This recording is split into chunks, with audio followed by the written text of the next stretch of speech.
Do you have a real quartz Vogel, or do you just think you do?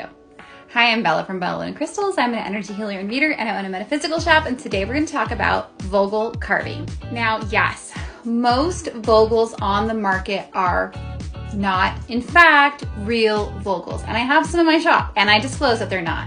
I have these really cute little smoky quartz ones. These are not technically a true Vogel. To be a true Vogel, it needed to have been carved by Marcel Vogel or someone he trained. And to my knowledge, there is a single person that does it, but I couldn't verify how they were actually trained by this person. So I don't like to recommend them because to me, there's not enough proof that they are.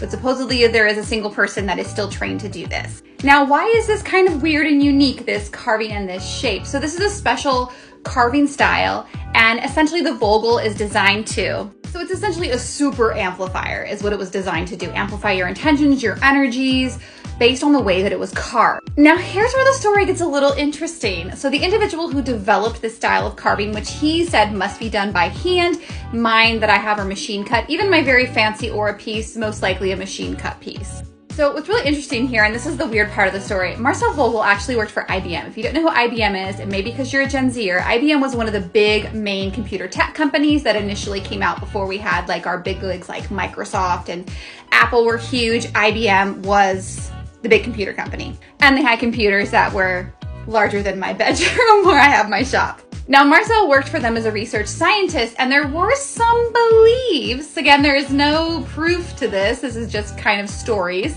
There were some stories that he had access to perhaps alien technology based on the research that he did, and that may be where he learned about the carving style of the Vogel. Again, there's no proof to this, just a story.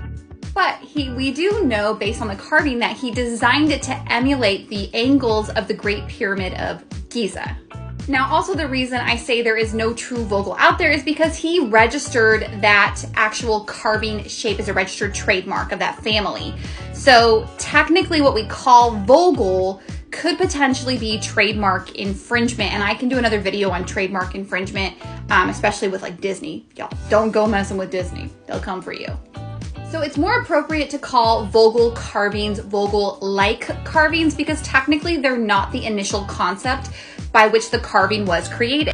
And other companies get away with calling it a Vogel just because no one has sued them essentially. But also it's not identical because his belief is that you had to do it by hand in his specific technique for it to truly be a Vogel.